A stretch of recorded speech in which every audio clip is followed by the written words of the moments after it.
Assalamualaikum warahmatullahi wabarakatuh. Selamat pagi, saudara. Waalaikumsalam warahmatullahi wabarakatuh. Selamat pagi, Prof. Yu. Oke. Baik, saudara. Untuk hari ini kita lanjutkan ya. Kalau bisa hari ini itu sudah dalam bentuk dalam bentuk apa? Tulisan. Pak Arti sudah siap, Pak Arti? Iya, Pak Prof. Yu. Oke.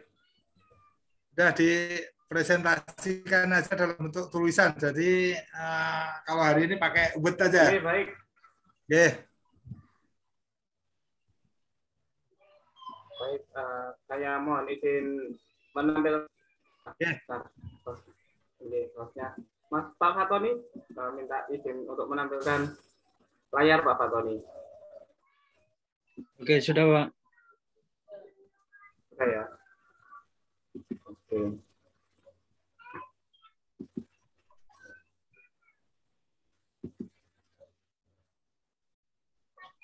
Baik, untuk hari ini yang saya tampilkan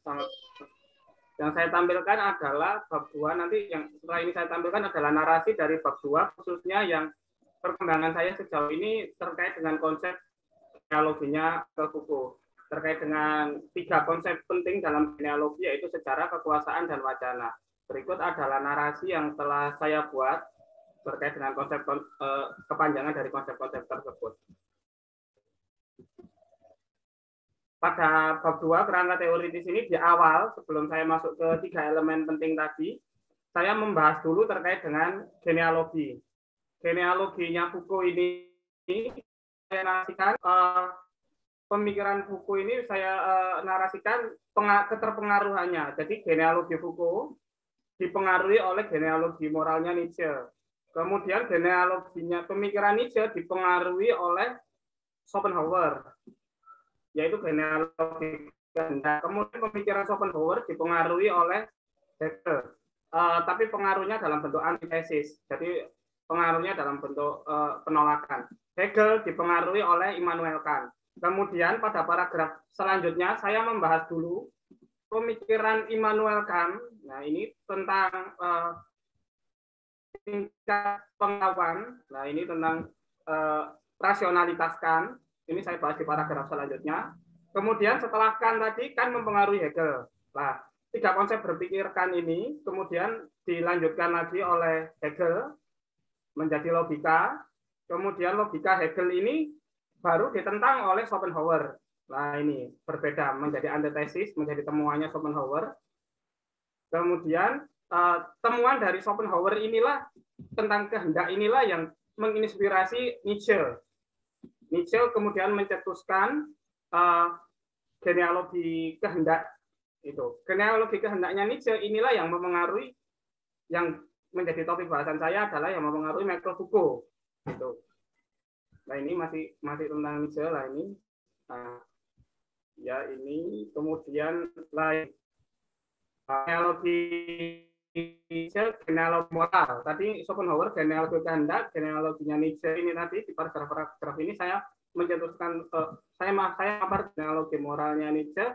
Lalu kemudian di paragraf ini Michael Foucault, konsep genealogi. Di sini genealoginya Foucault juga saya paparkan kalau dia menentang originalitasnya Darwin, positivistiknya Auguste Comte, rasionalnya Immanuel hingga dialektikanya Hegel. Kemudian Foucault dipengaruhi oleh Schopenhauer dan terpengaruh oleh Nietzsche. Yang paling utama dipengaruhi oleh Nietzsche ini.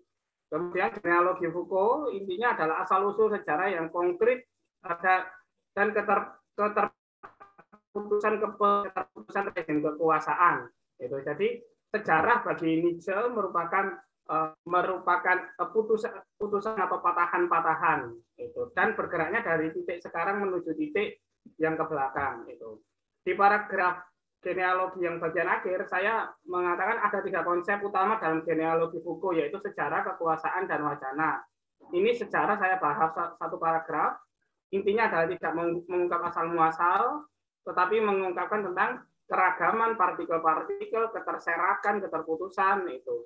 Kemudian kekuasaan, nah ini kekuasaan berusaha mengungkapkan segala sisi yang menyebabkan kemunculan faktor kekuasaan. Jadi kekuasaan bagi Foucault ini merupakan suara bagi orang-orang yang tidak bersuara atau lepas dari narasi besar. Itu kekuasaan-kekuasaan menurut Foucault. Oh ya, kekuasaan bagi Foucault juga merupakan ini konektivitas. Jadi kekuasaan menurut Foucault adalah konektivitas antara yang satu dengan elemen yang lainnya, dan konektivitas itu tidak linear, tetapi dari mana-mana, keterhubungan koneksi. Lah itu menyebabkan kekuasaan. Gitu. Kemudian sejarah sama tentang wacana. Wacana berusaha untuk membongkar keberlangsungan kekuasaan ini. Jadi membongkar keberlangsungan kekuasaan yang sudah settle, itu wacana menurut Foucault itu. Kemudian wacana itu dinamis, bagi Foucault wacana dinamis itu. Nah ini tetapi dasar wacana bagi Foucault adalah seksualitas itu.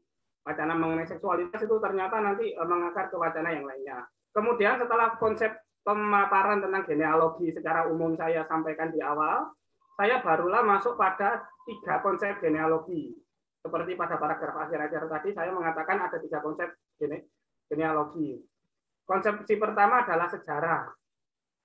Nah ini sejarah dalam pemikiran Michael Foucault berbeda dengan konsep pemikiran sejarah konvensional, khususnya yang linier. Saya dalam paragraf ini saya memaparkan sejarah yang linier atau periodisasi yang diungkapkan oleh para ahli. Jadi perbedaannya dari para ahli, dari Becker, dari Meyerhoff ini, lah ini saya sampaikan semuanya, Van der Pot, lah ini Alvin Toffler bahkan, lah ini saya sampaikan bahwa para sejarawan itu loh dia mengatakan kalau sejarah itu periodik. Tetapi saya bilang periodik dari masa lalu menuju masa sekarang. Kemudian di paragraf kedua tentang sejarah, saya juga mengatakan bahwa ada juga sejarawan yang mengatakan bahwa sejarah itu titik tolak masa sekarang untuk titik tolak masa lalu untuk memprediksi masa depan, seperti yang diungkapkan oleh Walsh, Hunter Smith, ini buku lama, kemudian Heller, Nah ini mengatakan bahwa sejarah itu berguna untuk memprediksi masa depan. Nah, tetapi paragraf ketiga ini saya sampaikan bahwa pendapat sejarah menurut Foucault itu bukan periodisasi masa lalu, juga bukan prediksi masa depan, tetapi berpikir pada hari ini menuju masa lalu dan melihat patahan-patahan yang keterserakan itu. Sejarah tidak hanya menggambarkan narasi besar, itu kemudian nah ini narasi-narasi kecil, narasi-narasi kecil inilah nanti yang ada kaitannya dengan konsep naratologi. Narasi-narasi kecil ini disusun ke belakang. Kemudian pemikiran Foucault mengenai sejarah dipengaruhi oleh pemikiran Nietzsche. Saya tunjukkan lagi keterpengaruhannya pemikiran Nietzsche tentang sejarah. Meskipun di awal tadi saya sudah menunjukkan tentang keterpengaruhannya pada genealogi, saya tunjukkan Nietzsche, bagaimana Nietzsche mempengaruhi pikiran Foucault tentang sejarah itu. Jadi mentalitas tuan dalam genealogi moralnya Nietzsche itu ternyata mempengaruhi Foucault untuk untuk berpikir tentang sejarah yang merupakan patahan-patahan, bukan narasi besar. Foucault mengkritik narasi besar Kristianitas saat itu ya, atau kitab suci. Kemudian inilah yang dilanjuti oleh Foucault. Gitu. Nietzsche juga mengkritik originalitasnya Charles Darwin yang periodisasi manusia itu mulai dari perkembangan cara bernya itu dikritik oleh Nietzsche. Peradaban manusia itu dikritik oleh Nietzsche. Nah inilah yang memengaruhi Foucault. Foucault juga tidak mau kalau secara manusia itu dibabak-babakkan dari dulu sampai sekarang. Gitu. Nah, linearitas moral manusia, originalitasnya Darwin itu tidak sama dengan originalitasnya Nietzsche. Kalau originalitas itu ya apa yang ada sekarang. Nah, ini di sini. Nah, ini adalah kemunculan inilah yang sama oleh Foucault menjadi inspirasi untuk untuk mencetuskan konsep sejarah ini. Keberagaman kemungkinan dalam meninjau kesejarahan tubuh merupakan fokus turunan Nietzsche yang menjadi perhatian bagi Foucault. Jadi ketika saya membahas konsep sejarah, ini tidak bisa saya lepaskan dari konsep sejarahnya Nietzsche. Itu. Nah, kemudian saya juga menyampaikan ada Gilles Deleuze yang membahas tentang genealogi khususnya kesejarahan, tetapi Deleuze selama ini dan sampai sekarang memang Deleuze konsepsi genealoginya Deleuze memang tidak terlalu sepopuler Foucault gitu. Tetapi kembali lagi kesenjangan antara masa lalu dengan masa kini ini merupakan historiografi bagi Foucault. Jadi sekali lagi patahan-patahan masa kini menuju masa lalu selalu saya sampaikan terus-menerus itu. Genealogi ini memfokuskan pada peristiwa kecil. Kalau di atas tadi saya mengatakan narasi kecil, di bawah ini peristiwa-peristiwa kecil. Kritik Foucault terhadap sejarah, ini apa namanya? Kritik Foucault terhadap Hegel itu tetap saya sampaikan di sini. Itu kritiknya Foucault tetap saya sampaikan, dan paragraf per paragraf ini saya tetap menekankan bahwa pemikiran Foucault berbeda dengan pemikir sejarah lainnya itu. Dan kembali lagi bahwa konstruksi historiografisnya merupakan historiografis dari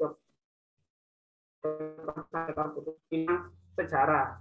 Kemudian pada konsep kekuasaan, sama seperti penulisan saya di awal, konsep kekuasaan saya juga demikian. Konsep kekuasaan Foucault ini apa namanya? Saya kaitkan dengan konsep kekuasaan yang lainnya, mulai dari zaman konsep kekuasaan menurut Aristoteles ini, kemudian Thomas Hobbes, konsep kekuasaan Thomas Hobbes, totalitariannya Leviathan itu, kemudian Rousseau, konsep kekuasaannya Rousseau, kekuasaan bersama negara. Itu kemudian konsep kekuasaannya Machiavelli, Il Principe, sang pangeran ini, kemudian konsep kekuasaannya Marx juga saya sampaikan di sini. Itu lalu barulah di sini saya mengungkapkan bahwa konsep Foucault mengenai kekuasaan berbeda dengan para filosof sebelumnya. Itulah kekuasaan tidak hanya dimiliki oleh kaum filosof, kaum sofi yang diungkapkan oleh Plato, juga tidak terorganisir seperti kata Aristoteles, juga bukanlah figur berdaulat mutlak atau sosok Leviathan. Itu juga bukan bukan seperti katanya Machiavelli itu ya, juga bukan seperti katanya Thomas Hobbes, bukan seperti Rousseau. Nah, kekuasaan juga tidak didasari oleh aspek modalitas seperti Marx.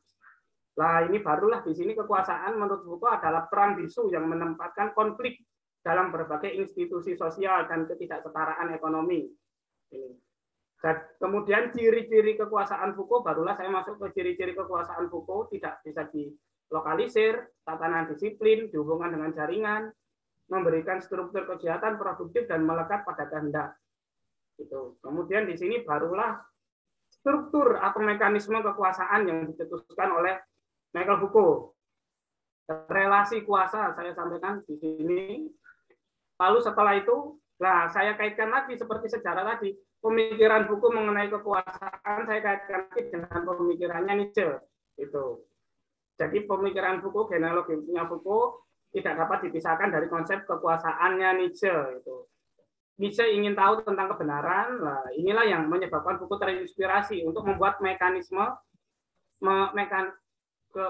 kekuasaan, itu ya, mekanisme kebenaran. Itu. Kemudian penolakan Foucault terhadap secara tunggal, itulah ini intinya adalah kekuasaan yang Foucault ini tersebar di mana-mana disebabkan oleh perbedaan-perbedaan. Ini, jadi perbedaan ini disebabkan pemisahan, ketidaksamaan, dan ketidakseimbangan. Jadi setiap orang memiliki perbedaan-perbedaan, situs-situs kekuasaan yang berbeda yang membentuk kekuasaan tersebut. Itu. Kalau kita melihat mekanisme kekuasaan, maka kita membongkar situs-situs kekuasaan yang berbeda satu dengan yang lainnya lagi. Itulah yang disampaikan oleh Michael Foucault. Itu. Ini hubungan yang ini kekuasaan Foucault terinstitusionalisasi. Nah, terdapat struktur. Nah, strukturnya itu tadi berupa perbedaan-perbedaan tadi. Nah, ini untuk mencapai kekuasaan diperlukan teknik atau strategi.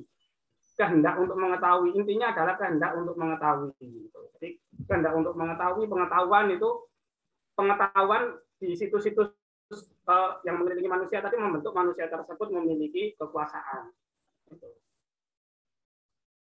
Nah, ini menguraikan anatomi politik, ini strategi kekuasaan ditambah dengan produksi pengetahuan. Itu konsepsi kekuasaan lah. Berbicara tentang kekuasaan Foucault itu tidak lepas dari yang terakhir konsep genealoginya, yaitu konsep mengenai wacana.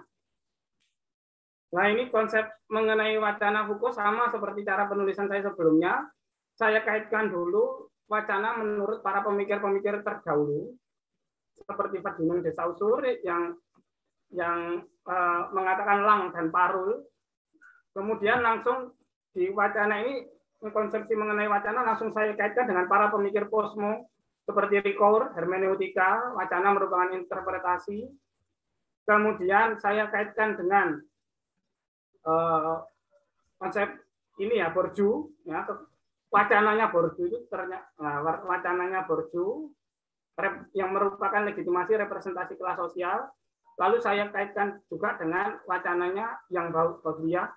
Ini dia mengatakan wacana terkait dengan sistem komunikasi atau iklan, sehingga timbulan nanti hiperrealitas. Lalu saya kaitkan dengan konsepsi wacana menurut Lyotard, bagian psikologi, wacana merupakan pelepasan energi psikis. Dan juga tentu tidak lupa saya kaitkan dengan yang Derrida sebagai pembongkaran. Kemudian paragraf selanjutnya barulah saya sampaikan bahwa konsep wacana bagi Foucault itu berbeda, tidak sama seperti yang disampaikan oleh Saussure, Parol, kemudian tidak juga interpretasi seperti hermeneutikanya Ricoeur, kemudian bukan juga konsumsinya Baudrillard, kemudian bukan pula psikologinya Lyotard, dan juga bukan pembongkarannya Derrida. Wacana bagi Foucault merupakan rumusan dari pengetahuan dan ada kehendak untuk mengetahui. Nah, kehendak untuk mengetahui ini saya sampaikan pada paragraf berikutnya. Kehendak mengetahui itu apa? Nah, wacana mengenai representasi pengetahuan ini juga saya sampaikan. Nah, di sini ada yang saya sampaikan terkait dengan hasil bacaan saya adalah wacana mengenai dalam pemikiran Foucault ini terkait dengan seksualitas. Jadi seksualitas merupakan dasar untuk pembentukan pengetahuan dan pembentukan wacana-wacana baru. Meskipun nantinya ada dokter, psikolog, psikiater, itu semua berawal dari seksualitas. Ini merupakan, jadi wacana tentang seksualitas ini saya gunakan, bacaan saya tentang wacana seksualitasnya Foucault saya gunakan sebagai contoh bagaimana Foucault memposisikan sebuah wacana itu dan asal-muasal wacana itu. Wacana untuk mengontrol kenikmatan itu. Jadi wacana-wacana mengenai seksualitas, nah ini ternyata berkelindan dengan wacana ekonomi dan wacana politik. Nah ini kemudian berkelindan dengan wacana dalam pemerintahan itu, dalam hal pendidikan. Gitu.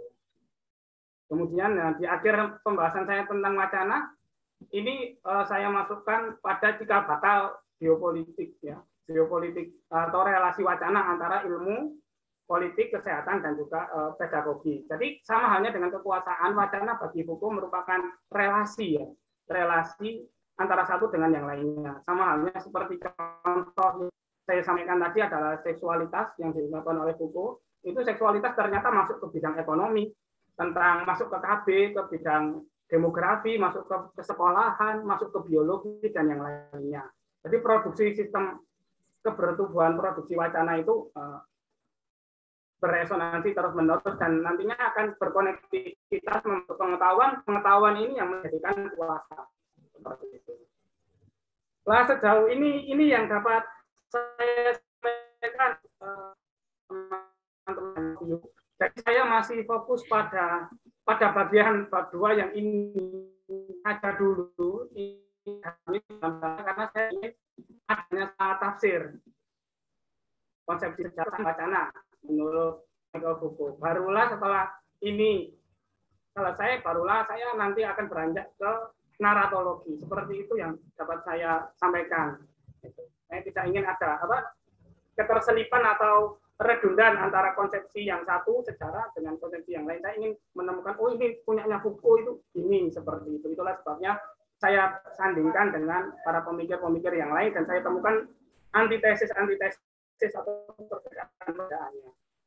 Begitu yang dapat saya sampaikan, Prof. dan juga rekan-rekan saya terkait dengan separuh dari bab 2 saya ini. Terima kasih Prof. dan rekan-rekan. Terima kasih Pak Ardi. Silakan, mungkin yang lain akan memberikan tanggapan. Monggo kalau ada tanggapan. Silakan Pak Fatoni, Pak mungkin Pak Nardiansah, karena Bu yang dari Ambon ini izin karena flu katanya. Iya, sakit Bu Elsa, Prof. Iya, Bu Elsa sakit. Silakan, monggo.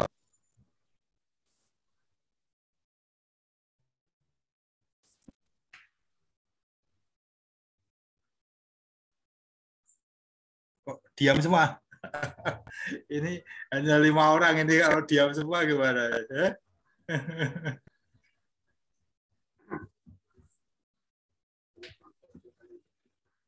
Silakan Pak Fatoni.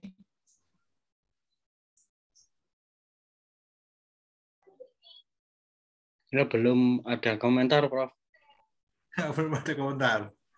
Oke.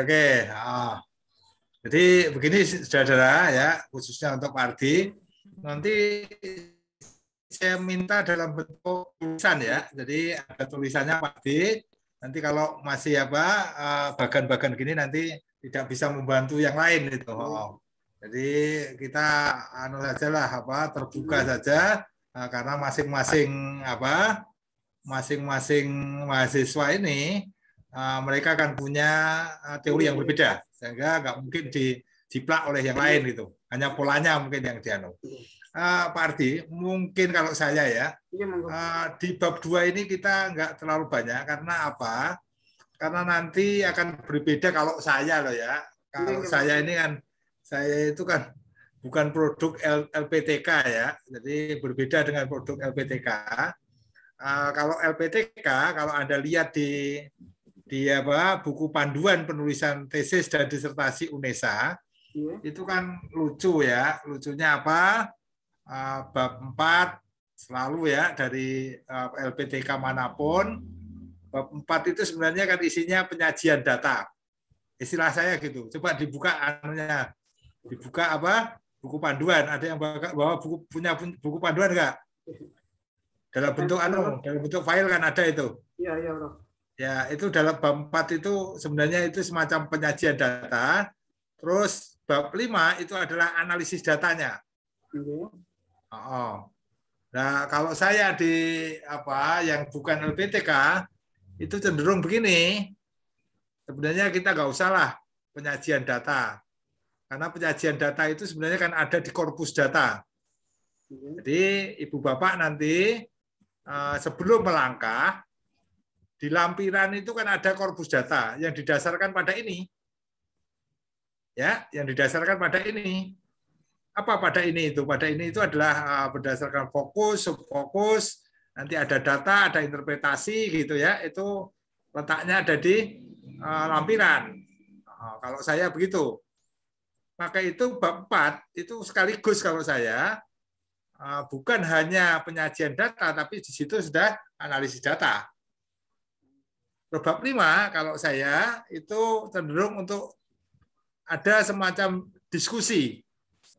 Ibu Bapak atau Bapak-Bapak kalau menulis di jurnal itu kan ada ya Pak ya, setelah analisis data itu ada apa? Discussion. Nah, setelah analisis data kalau Bapak-Bapak menulis di jurnal internasional itu loh, itu ada subbab apa setelah analisis data? Di jurnal-jurnal itu ada apa? Setelah analisis data. Nggak ada sub temuan, nggak ada. Sub temuan tidak ada. Adanya apa? Diskusi, Prof. Ya, adanya adalah discussion. Adanya diskusi. Maka itu kalau saya seperti itu, saya itu kadang-kadang ngikuti gitu. Jadi bab 4 itu analisis data. Anulah, mungkin kalau di Unesa itu kan itu ya ada hasil penelitian itu. Hasil penelitian itu semacam penyajian data itu loh. Nanti bab berikutnya ada pembahasan itu. Cek coba Pak Ardi, dicek di buku panduan itu nanti kan gitu. Iya Prof, dibedakan Prof. Iya Prof, kalau yang di buku panduan bab 4-nya hasil penelitian, bab 5-nya pembahasan. Ya, itu toh. Ya, itu berarti kan hanya penyajian data toh. Nanti terjadi kalau saya itu terjadi pengulangan. Jadi terjadi pengulangan antara bab 4 dan bab 5. Maka itu kalau saya bab 4 itu analisis data, bab 5 itu discussion. Bab 5 itu diskusi. Nah, Pak Ardi yang disampaikan ini tadi itu sudah masuk ke dalam ranah apa? Diskusi, Bro. Iya, ranah diskusi. Oh, iya. Ya, ini sudah ranah diskusi. Nanti memang kalau seperti di UI atau tempat lain itu ada diskusi teoritik. Tapi ini kadang-kadang kurang bisa diterima di XIGIP atau LPTK. Kalau ada istilah diskusi teoritik. Kalau UI ada diskusi teoritik. Nanti saya berikan contoh gitu ya. Kalau di UNER itu menggunakan istilah yang lucu lagi, menarik, yaitu kontestasi teoritik. Jadi kontestasi ya sama saja dengan apa? Dengan diskusi sebenarnya. Itu sama dengan diskusi. Nah, baru nanti yang terakhir itu ada simpulan gitu ya. Di penutup itu ada simpulan, ada temuan, ada implikasi teoritik dan implikasi praktis gitu. Nah, kalau menurut saya apa yang disampaikan Pak Ardi tadi cenderung itu sudah masuk ke ranah diskusi. Jadi sudah didiskusikan semua, menarik itu. Jadi asal usulnya konsep arkeologi itu dari mana, sejarah itu dari mana, sampai yang terakhir kekuasaan itu dari mana, konsep yang awal sampai yang terakhir, wacana itu dari awal sampai terakhir. Itu nanti itu didiskusi. Diskusi itu begini Pak Ardi ya, diskusi itu didialogkan ya. Jadi kalau seperti yang sampaikan Pak Ardi tadi itu kan semacam didialogkan. Ya, didialogkan dari pendapat satu ahli dengan ahli yang lain. Itu namanya sudah ranah diskusi teoritik gitu. Jadi kalau UNER itu sekarang menggunakan istilah kontestasi. Nah, kontestasi itu ya sama persaingan atau diskusi itu tadi. Itu kalau dari saya seperti itu, tapi Pak Ardi harus segera ditulis dalam bentuk kata-kata.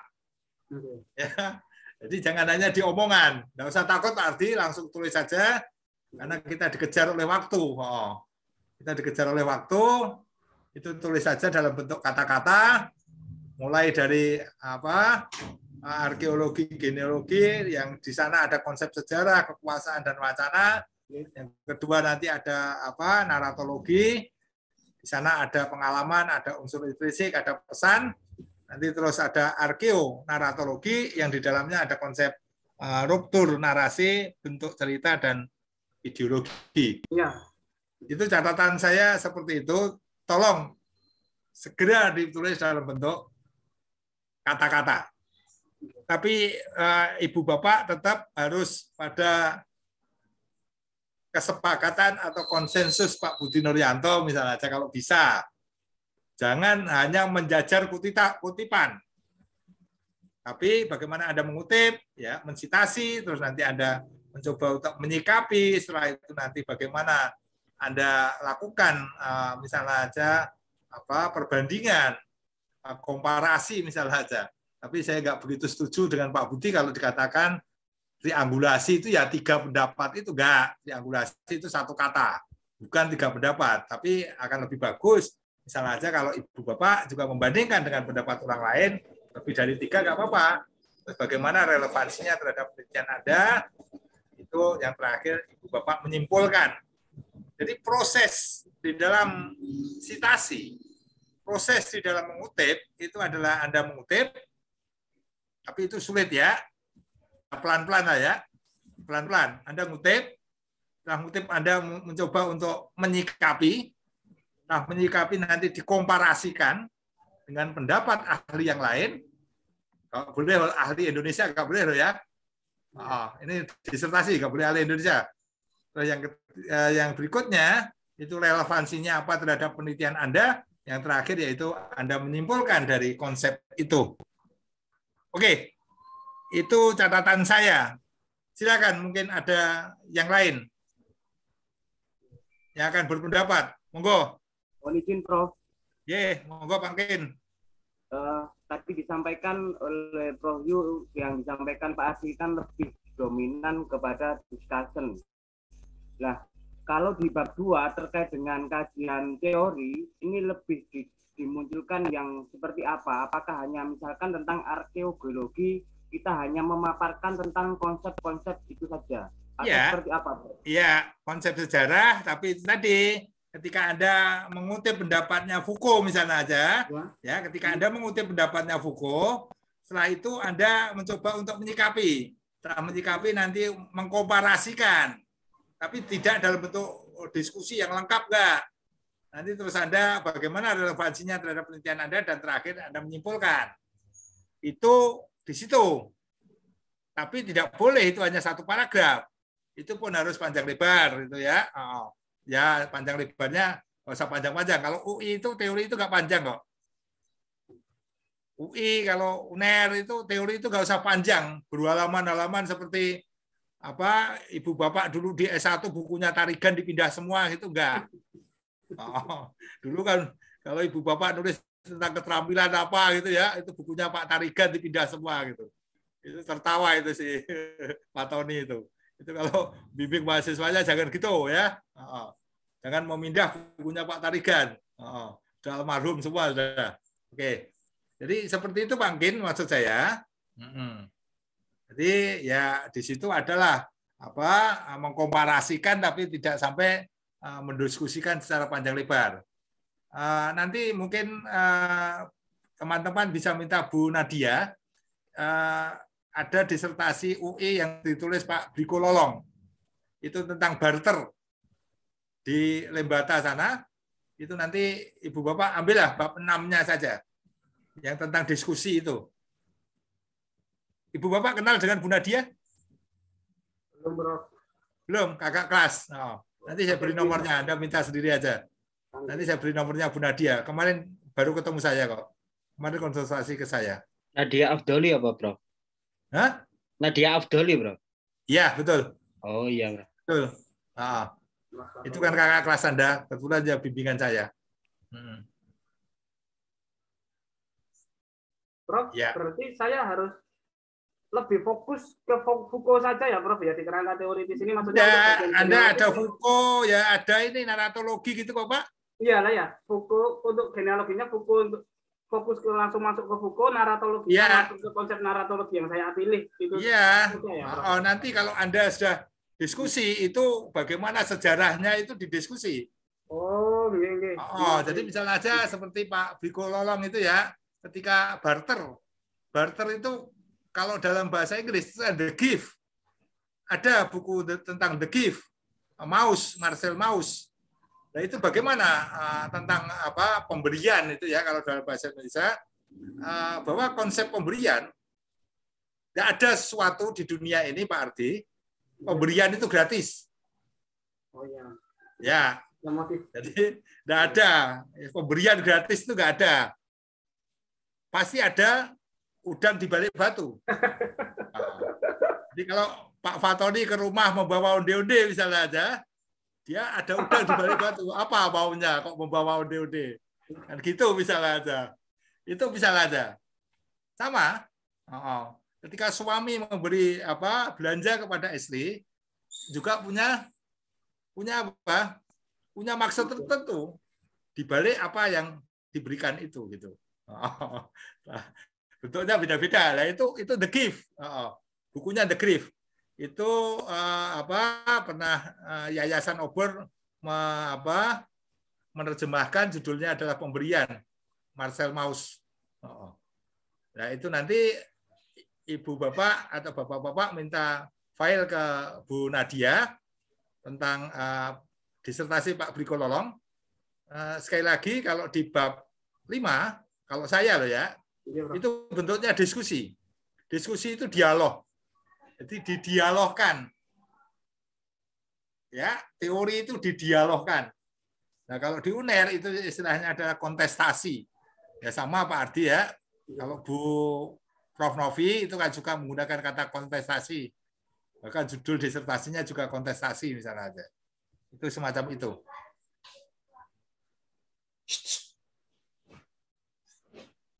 Itu misalnya aja. Monggo kalau ada pertanyaan lain yang perlu dikembangkan. Kalau terkait untuk ragangan teori saya, Prof. Ini boleh saya tutup dulu ya, mohon maaf. Ini boleh saya tutup dulu ya, Prof.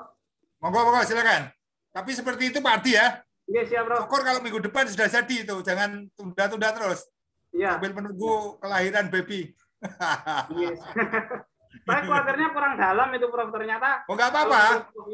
Nggak apa-apa, nggak dalam nggak apa-apa. Nanti kan semua proses terus Pak Ardi. Iya, Prof. Kita jangan apa langsung jadi gitu, nggak bisa. Semua berproses. Disertasi itu prosesnya lama, Pak. Ini numpuk sama baca, Prof. Nah, iya. Dapat bab 2 ini. Oke. Ini matur nuwun. Monggo, silakan sekarang Pak Fatoni. Gimana Pak Fatoni? Jadi yang hendak saya tanyakan gini, Prof. Jadi untuk sosiologi profetik itu kan kalau di Indonesia itu Kunto Wijoyo, Abdul Hadi, dan Abdul Wahid BS itu, Prof ya. Sedangkan yang disampaikan oleh Prof Yu tadi kita harus ada teori dari luar, jadi secara internasional berarti nanti saya mengambil profetik secara general, Prof ya. Baru kemudian gini Pak siapa? Nanti ada belajar ke Pak Ardi ya. Tolong Pak Ardi diperhatikan. Maksud saya gini. Dulu zaman dulu Pak, kalau kita belajar filsafat Pak Fatoni, itu ada masa-masa seseorang itu ingin kembali kepada Tuhan. Jadi nanti dicari ya, saya nggak hafal persis. Saya pernah diskusi dengan teman gitu. Jadi munculnya profetik itu adalah ketika terjadi kegoncangan sosial, orang itu akhirnya ingin kembali kepada Tuhan. Bahwa kedamaian itu ada di Tuhan. Nah itu dicari sumbernya Pak. Ada itu di filsafat. Mungkin Pak Ardi bisa membantu nanti mencari di buku-buku nanti buku-buku buku Alkitab itu mungkin ada yang kaitannya dengan itu, bahwa pada masa tertentu di Eropa itu, sehingga profetik itu sebenarnya bisa dirunut Pak Fatoni ke Eropa. Jadi ada masa waktu itu yang orang itu dalam goncangan sosial itu ingin kembali Pak kepada Tuhan. Nah itu kapan itu nanti tanyakan. Mungkin kalau Pak Fatoni punya teman filsuf atau teman yang belajar filsafat, ya mungkin di Universitas Mojopahit ada alumni filsafat UI atau alumni filsafat UGM, itu ya. Kalau Pak Ardi punya banyak teman itu, karena di Widya Mandala itu ada juga Fakultas Filsafat. Tapi di mana? Di Surabaya Pak Ardi ya. Di Surabaya. Ya di Surabaya itu ada Fakultas Filsafat. Itu ditanyakan itu sudah tahu Pak Fatoni. Pada masa apa seseorang itu ingin kembali kepada Tuhan ketika terjadi kegoncangan sosial. Nah saya lupa itu Pak Fatoni, saya bukan orang yang serba tahu ya, tapi hanya ingatan sedikit-sedikit dengan teman-teman itu. Oh ternyata bahwa profetik itu bisa dirunut ke sana jauh sebelumnya. Ya awalnya mungkin Pak Fatoni ya. Kebetulan saya itu kan mengajar juga tentang di S1 itu saya mengajar di yang prodi sastra. Saya itu mengajar dulu dipegang Pak Budi tapi sekarang dilempar ke saya, yaitu sejarah pemikiran modern. Jadi ada mata kuliah sejarah pemikiran modern. Itu yang diajarkan ya filsafat sebenarnya. Tapi tak akali mereka sudah mahasiswa saya suruh presentasi aja. Karena kalau saya belajar sendiri mumpet kepala saya. Jadi itu ada tulisan Burton itu ya. Burton itu menulis 2 buku itu tentang filsafat Inggris dan yang kedua filsafat Prancis. Ada 2 buku itu Burton itu. Filsafat Inggris terus filsafat Prancis. 2 buku itu. Kalau buku UT itu nggak menjamin karena UT itu hanya modul. Ada UT itu sejarah pemikiran modern tapi nggak begitu mendalam. Tapi kalau dari Burton Anda nanti bisa mencari karena Burton itu lengkap dan bisa dirunut. Memang Pak Fatoni, kadang-kadang saya itu lebih banyak membaca juga itu jurnal-jurnal dari Diyarkara. Jadi di Jakarta itu ada sekolah filsafat yang bagus, punyanya Katolik, yaitu STF Diyarkara, Sekolah Tinggi Filsafat Diyarkara. Nah itu pastor-pastor banyak yang kuliahnya di situ. Tempatnya orang pinter-pinter itu, termasuk ini siapa Pak Ardi yang orang Belanda yang menjadi orang Indonesia itu siapa? Franz Magnus, Jerman. Ini ya, Franz Magnus Suseno itu. Franz Magnus Suseno kan di sana. Itu satu contoh Pak Tony. Nanti carilah. Bisa kok Pak, itu dirunut ke sana. Hanya kadang-kadang kita kan terputus.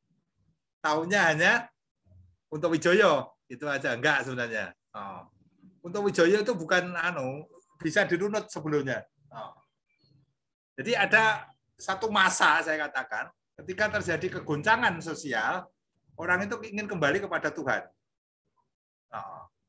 Kalau di Jawa itu istilahnya Pak Fatoni itu loh Pak Fatoni, Anda ingin mencari Ratu Adil itu. Jadi kalau Mojopahitan itu ingin mencari Ratu Adil. Ratu Adilnya itu siapa ya? Kita nggak pernah ketemu kok. Pernah ketemu. Katanya dulu Jokowi itu Ratu Adil ya. Sekarang banyak masalah. Kenaikan BBM aja bingung gitu loh ya. Kenaikan minyak goreng bingung gitu. Nah, ini ingin mempertahankan kekuasaan misalnya. Nah, kalau orang ingin mempertahankan kekuasaan dan membangun satu oligarki, anak menantu juga udah di wali kota, nanti jadi gubernur dan seterusnya, ini sudah nggak Ratu Adil lagi gitu. Karena kekuasaan Karena sumber produksi itu ada di tangan keluarga Jokowi sekarang. Dulu menyalahkan siapa? Menyalahkan Soeharto gitu ya. Soeharto gitu ya, sampai 7 turunan. Ini nanti juga sama sebenarnya kalau Anda berpikir jernih. Itu Fatoni saya pikir pemikirannya jernih kok. Paham itu sebenarnya Fatoni itu. Pura-pura aja sebenarnya. Ya, Ton. Ya, itu ya, nanti kalau terjadi kegoncangan sosial nanti ada masa-masa apa itu saya nggak kurang membaca persis itu, nanti dicari. Itu Pak Fatoni maksud saya. Bisa kok Pak Fatoni dicari. Baik, Prof. Terima kasih, Prof. Karena apa? Karena Pak Kunto Wijoyo itu juga belajar ke filsuf sebelumnya. Oke. Monggo silakan kalau ada pertanyaan lain.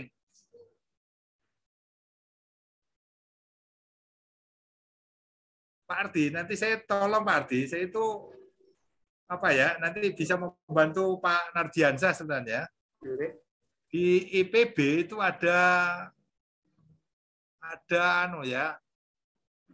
satu disertasi atau tesis itu tentang lanskap Minangkabau dalam Tambo. Itu saya kok kesulitan mendownload, nanti coba di-download, bisa juga nanti membantu Pak Nardiansyah.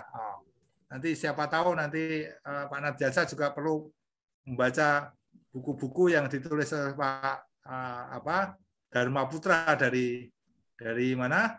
Budaya, Prof. Dicari Pak Dharma Putra. Ya, Prof. Kemarin saya coba mencari, dapatnya artikel dari beliau, Prof. Yang saya download dari Google Scholar-nya beliau, dari Prof. Dharma Putra. Ya. Ya, yang judulnya kaitan dengan sastra pariwisata. Ya. Dan nanti juga gitu, Pak. Itu di daftar pustakanya, itu kan ada buku asing, Pak Nardiansyah. Nah, buku yang bahasa asing itu dikejar. Dalam artikel Pak Nardi artikelnya Pak Dharma Putra. Baik, Prof. Siap.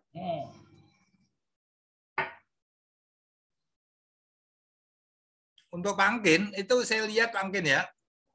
Disertasi UI Udayana dan anu itu kok teorinya nggak jelas semua Pak, hanya hanya gitu aja. Itu kan di grup ATL saya ya, Asosiasi Tradisi Lisan. Nah, judul-judulnya kok hanya pemertahanan, hanya hanya makna, fungsi, struktur gitu. Waduh, itu kan. Iya, Prof. Itu S1 kalau saya dulu. Oke. Ajarnya S1 seperti itu. S1 sudah bimbingan Prof itu seperti itu. Lah iya, makanya itu kok UI kok gitu ya. Ya UI, ya Udayana, ya UGM, ya UPI gitu ya. Waduh. Maka itu kadang-kadang saya jadi ketua ATL Jawa Timur itu kadang-kadang ingin pergi aja saya. Karena mereka nggak mau membangun satu teori yang baru, terus juga nggak mau ngopeni jurnal. Yang diopeni hanya bagaimana dapat proyek aja. Nah, saya itu malas kalau hidup hanya untuk dapat proyek, itu malas saya. Jadi itu misalnya aja setelah saya identifikasi ya, ada berapa itu, kita 20 judul itu Pak Mungkin ya, yang teman-teman ATL memunculkan itu. Jadi terutama adalah pemertahanan. Seperti Bu Ratna dari UNER itu kan pemertahanan minum jamu. Itu misalnya aja. Kemarin saya beli dari Yayasan Obor itu buku tentang ini, tradisi minum. Jadi minuman keras itu ya. Itu di Nusantara itu ternyata semua itu punya tradisi seperti itu. Jadi di Tuban itu ada tradisi minum tuak ya. Tuak itu legen, tapi kalau sudah lama nanti menjadi tuak. Nanti di Flores juga ada seperti itu. Nanti kalau di tempatnya Pak Nardiansah itu ada minuman keras yang sangat populer, yaitu cap tikus. Iya, Pak Nardiansah. Betul, tikus. Nah, itu tikus itu ya. Waduh, udah bukan main kalau sudah minumnya itu minuman beralkohol tikus, cap tikus. Sampai di sana ada itu ya Pak. Saya pernah lewat itu pasar apa Pak? Oh pasar iya, hewan yang pasar ekstrim di Tomohon, Prof. Jadi menjual segala jenis. Ya, saya pernah ke sana diajak mahasiswa saya itu yang dari Unima itu. Jadi ada pasar ekstrim. Kalau jengking seperti macam-macam ular dan seterusnya dijual di situ.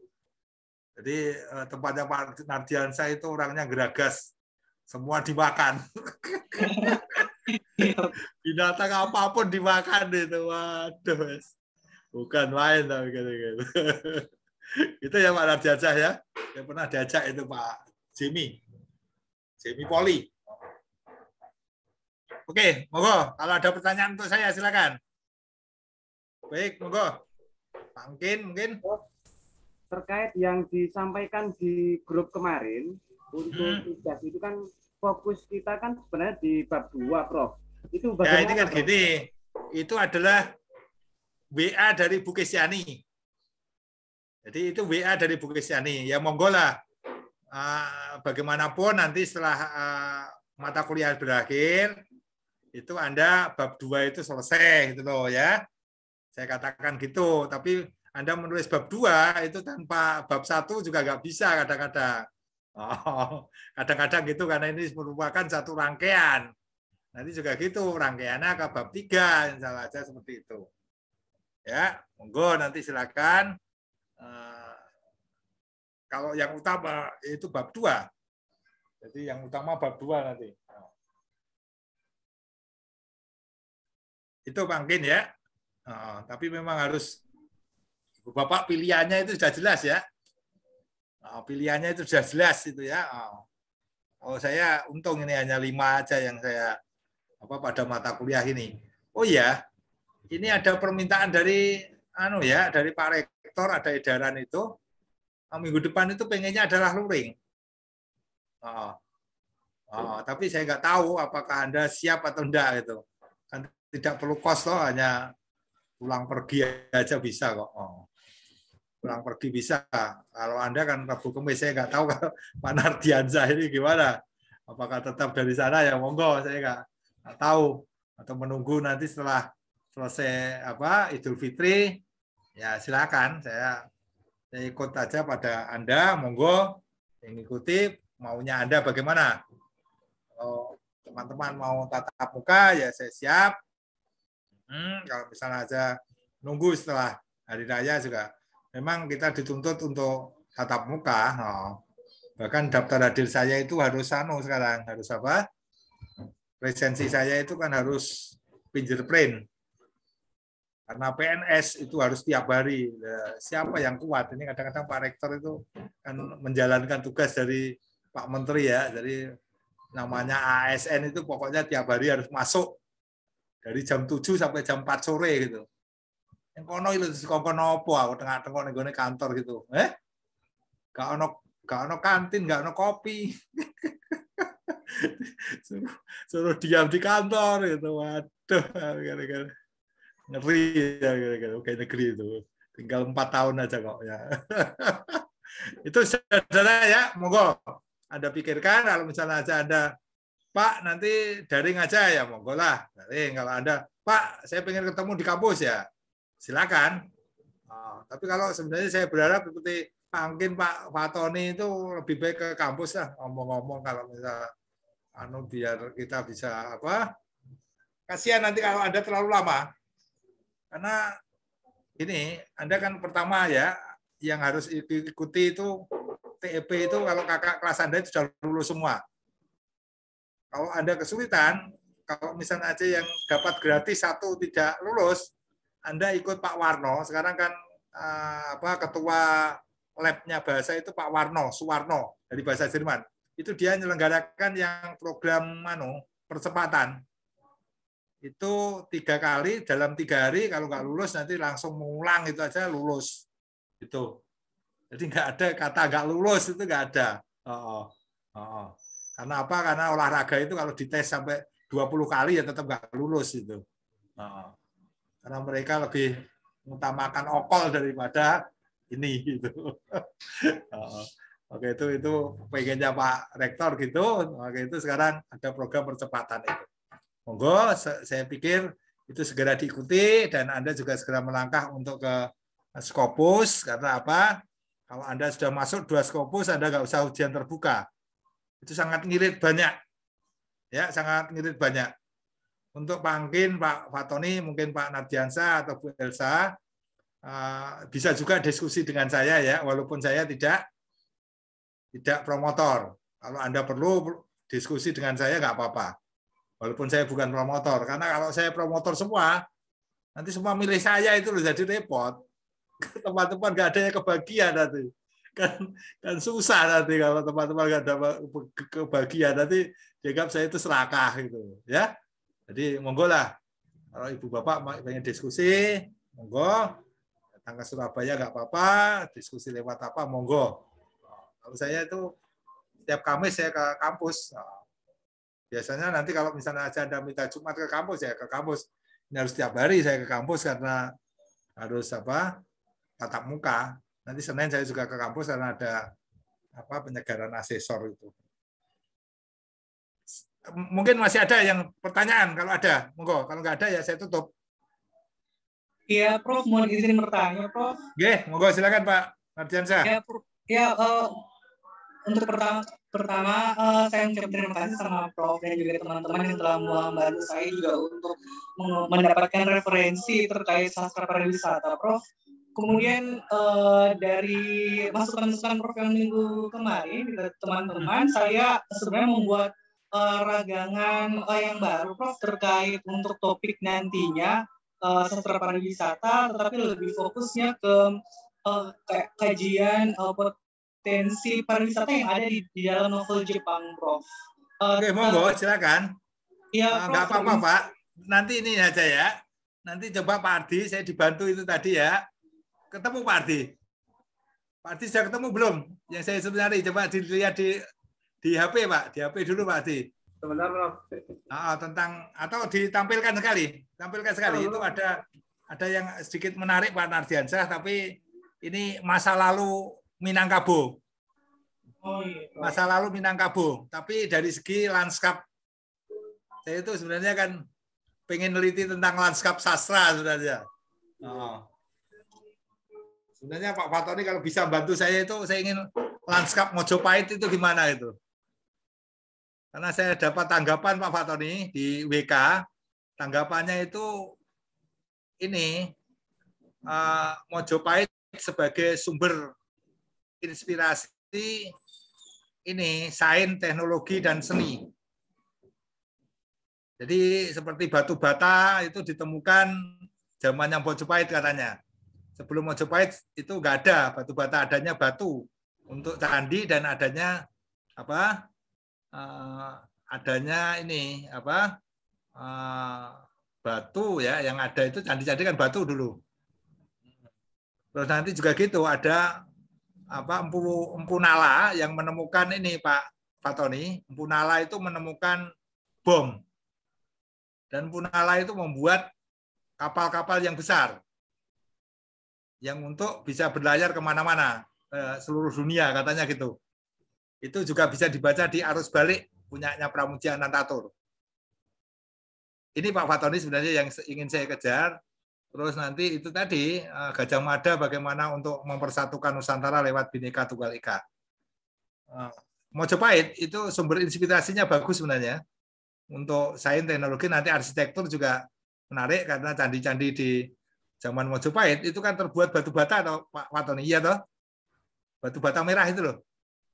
Yang sebelumnya tidak ada, itu batu semua. Kalau kita lihat di mana? Kita lihat di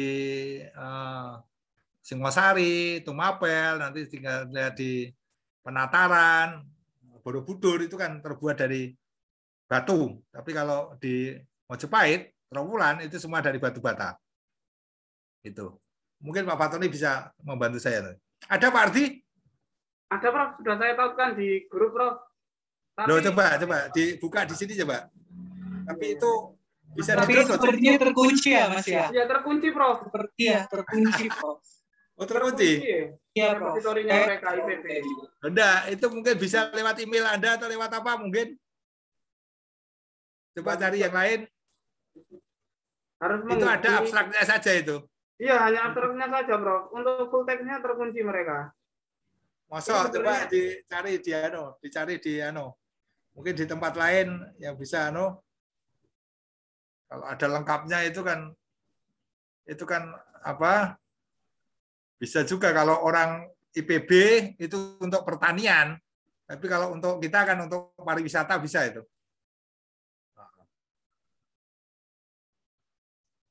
Tempat lain Pak Ardi mungkin tidak di situ.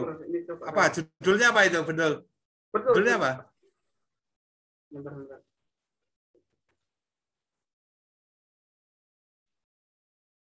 Kajian karakter ini di grup sastra. Mas Adi bisa membantu membuka kajian karakter landscape Minangkabau berdasarkan karya sastra Tambo Minangkabau. Iya, betul. Coba kalau ada teman-teman itu bisa mendownload itu, membuka itu, nanti di-share di sini. Saya sendiri juga pengen baca, tapi kalau IPB itu kan untuk apa? Untuk pertanian. Pertanian ya, Prof. Ya, kalau IPB untuk pertanian, kalau kita kan untuk pariwisata gitu. Bisa sebenarnya. Monggo, mungkin itu ya yang bisa saya berikan pada pagi ini. Terima kasih atas perhatian Anda. Segera saja menulis dalam bentuk kata-kata. Karena kalau tidak dalam bentuk kata-kata, nanti bab 2 nggak selesai. Oke, saya minta maaf kalau ada tutur kata yang kurang berkenan. Saya akhiri. Wassalamualaikum warahmatullahi wabarakatuh. Waalaikumsalam warahmatullahi wabarakatuh. Terima kasih Prof. Yus, sehat selalu. Terima kasih Prof. Ini kemarin kepleset saya Pak.